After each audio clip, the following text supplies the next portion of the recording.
Hello, guys. Welcome to another exciting episode on Control or Be Controlled, a podcast designed to help you start thinking differently and take control of your life. And I remain your host, Darlington. Today's guest is Sherry Prince. Sherry, welcome to the show. Thank you so much for having me. I'm looking forward to our conversation. All right, Sherry, I would like you to introduce yourself to my audience. Sure. So, my name is Cherie Prince, and look, I'm a little hoarse today. I'm an attorney and founder strategist. I help entrepreneurs merge their estate plan with their business plan to build a moat around their assets. All right, thank you so much. That was quite a very brief introduction. So, I don't know if I should add a little more to that, or we should just go into the questions that I have for you. So, she specializes in ownership, governance, succession, and exit planning, working at the intersection of business strategy and estate design. She helps founders make smart legal and structural decisions today that protect their business through growth, partnership, partnership changes, stability, disputes, or an eventual sale. She's also the host of the Play Big Faster podcast, where she interviews founders and industry leaders about business growth, leadership, and the trends shaping entrepreneurship. Once again, Sherry, welcome to the show. Thank you so much. All right, Sherry, tell us what changes legally and structurally the moment a business becomes successful and visible. Okay, so look, let me start by saying that even before we look at success, day zero, not day one, but before we open the doors, we need to anticipate things like how we intend to exit. Because all of the changes that get us to where we're trying to go to reach that success, in my opinion, need to be reverse engineered. So some people purchase a business or build a business from scratch with the intention of never selling that business or never exiting. They may have a plan to pass that to the next generation. Well, in order to monitor success and to grow towards success, you need to figure out what that plan looks like. Is that plan death, which means you're going to be there until they roll you out? Do you plan on selling it? And I know in the tech industry, there's a great example of how you have so many tech founders that have a plan for 5, 7, or 10 years down the road to have a 7 or 8 figure exit. So what they do, they figure out where's there a gap in the market or is there something that's already working and it's doing great. And they take that company and they get it until they can get multiples of the value of the company. So you have to be very intentional. Your question was about success. Also looking at what does success look like for you? You know, every retail store doesn't desire to be Target or Old Navy or some big box store. You know, you may be satisfied being the mom and pop that is the location that people come to when they come to your hometown. So a lot of it's relative, but you have to, even before thinking about what success looks like, reverse engineer that exit so that you have those benchmarks. So, partnership conflicts often seem to emerge during periods of rapid growth other than at the beginning. Why is that the case? It's almost as if Sometimes, it's when the business begins to grow, they start having issues. But when it was at the beginning stage, there were no issues. yeah, sometimes they're just, you may have a partnership that may have started, over the kitchen table with a friend. Hey, let's go into business together. And there may not be formalities. Maybe there's no buy sell agreement, no partnership agreement, nothing that memorializes what happens in the event you guys disagree. If you want to sell, maybe you don't want to sell the whole company, but maybe you want to sell your interest in the company. And if there are two of you or an even number of partners, what does a tiebreaker look like? You know, what things cause a default or a breach? How much time to cure that breach? Is it material or immaterial? So you have all these things that when you start your business, you may not consider because maybe you didn't go to an attorney. Maybe you just did it on a handshake. So that's why in the beginning, you know, just like when you marry somebody, the person you marry is not the person that you divorce. So When you start a partnership and things are relatively new and small, you don't think about these things. But as you grow and the decisions become more complex, that's when you really start to consider, wow, we didn't consider that. And now we can't see eye to eye. So what do we do? And hopefully the answer is not call the attorneys. Hopefully you can get it worked out. But a lot of it is from the beginning, not having a plan in place to address disputes, because the plan is not always going to solve the issue, but it will give you a mechanism on how to approach the issue to get to a resolution that will allow your business to continue to work and continue to grow, even in the midst of the confusion. Okay, thank you so much. So, why do some companies fracture under pressure, while others become stronger and more unified? A lot of it has to do with leadership. Believe it or not, like these are not robots at the helms of these companies. These are people. So if you have a company that does not have strong leadership, a company that does not have the ability to pivot, you may have a company where the founder is not just the founder and the owner, but he's an operator. So he's working in the business day to day versus working on the business. So you need to look at that as core. If you have the owner who's working in the business as an operator, and he may be the bottleneck, every decision has to come through him or her. Every approval has to come through them. What does that look like if that person dies, become incapacitated, or just disabled and unable to take care of the day-to-day functions? Is there enough continuity in that business for the business to survive?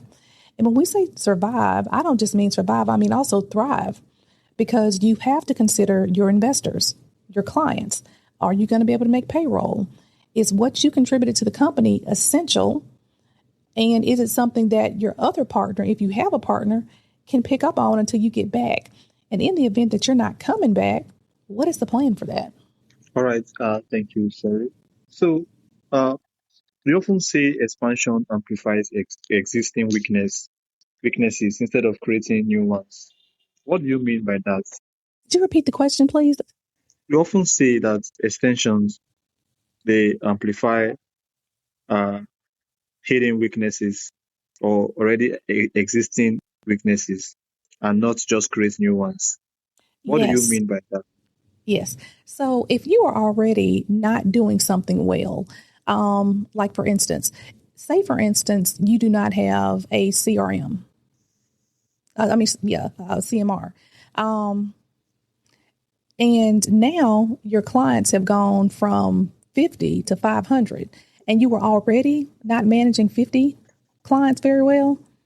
That's going to be even more exposed because your customer service is going to suffer. Your sales may suffer. Your logistics may suffer, and your distribution may suffer because you have something that was already hanging on by a thread. And when the problem was smaller, you were able to patch it. Okay. And maybe it was not as noticeable, but as you grow, it's going to be amplified and it's going to be harder to patch. So things like that, when you're small, can easily kind of be looked over, and then even the urgency to fix it.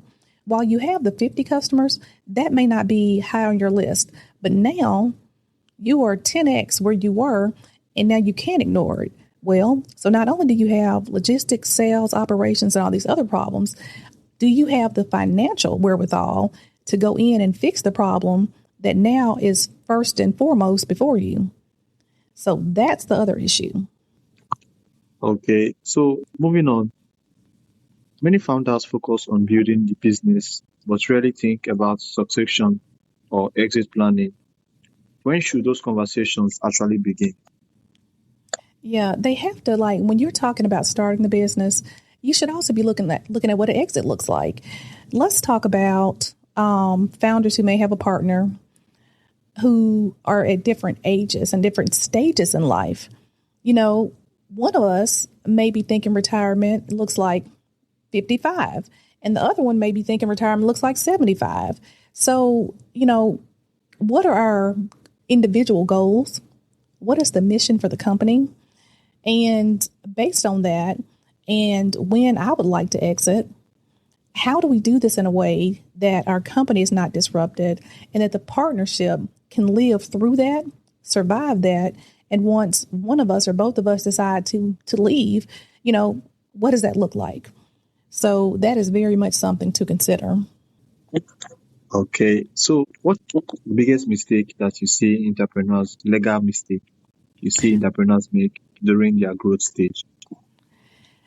The biggest mistake that I see them make during their growth stage is trying to solve a temporary problem with a long-term solution. No, Sherry, I said the biggest legal mistake. Oh, okay. The biggest legal mistake is that they have not considered prior to this growth and expansion what that looks like in terms of their structure. You'll have so many founders who will just go and in the States, they'll open up an LLC. Okay. And everybody thinks that an LLC is one size fits all for their business. But depending on what type of business you have, that may not be the best structure for you.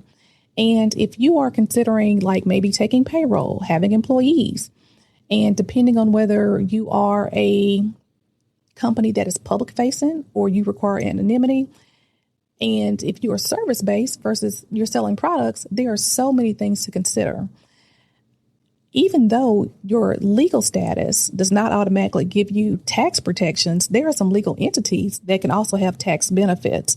So one of the very biggest legal issues is not considering everything that you're doing and all your business activities and having some negative tax consequences because you chose the wrong legal entity. Okay, Sherry. So what are the first warning signs that a business has outgrown the structure it was originally built on? So when you start growing, you would hope that your revenue increased. But as you start growing, you have the need to grow. You need more equipment, more people. But your revenue numbers start decreasing. And that tells me that that you're not optimized, that you don't have your systems in place. It tells me that maybe you are not doing tax planning. Maybe all your accountant is doing is preparing your taxes. And when you prepare taxes, that's like looking in the rearview mirror versus looking forward. So, as you grow, if you're kind of at a plateau, and I'm talking about growing in size and expenses, but not in revenue. So that's one of the main things that I see. All right. So here's my final question for you. If every entrepreneur listening today could take one practical step this week to better protect their business, what would you recommend? Yes. So I know you said to protect their business, but believe it or not, remember when we first started, I said that I help entrepreneurs merge their estate plan with their business plan to build a moat around their assets. You can't Yes. protect your business if you have not protected your life and your personal assets and the direction for your estate. So the very first thing you need to do, if you have not done this, or maybe you have and you just need to review it, go and make sure that you have a will or a trust, or you've properly designated the items that you want to go to other people by a transfer on death type designation or beneficiary on death designation, so that if something were to happen to you, all of your business interests can be properly assigned to the person that you would like to have an interest in your business. Also, in doing that, if you don't have a living will, a healthcare or any sort of healthcare directive or healthcare power of attorney, then you need to make sure that you have that in place so that someone can speak for you if you become incapacitated. Because if you're not personally taken care of, you cannot take care of your business. All right, Sherry, thank you so much. Thank you for Thank sharing you. your expertise and helping us understand that building a successful business isn't just about growth, it's about creating the right legal and structural foundation to support that growth for years to come. So, you have a podcast, Play Big, Faster podcast. So, for those that would like to learn more about your legal work and your podcast, how can they do that? Oh, sure. The best way to find out information about the podcast, we're on YouTube. We're a video first podcast, and you can check us out there at Play Big Faster. And if you want to connect with me, The best place is LinkedIn. I love chatting with people about business stuff, and I offer a free webinar once a quarter. You can find that at cherrieprince.com, SCHERRIEPRINCE.com.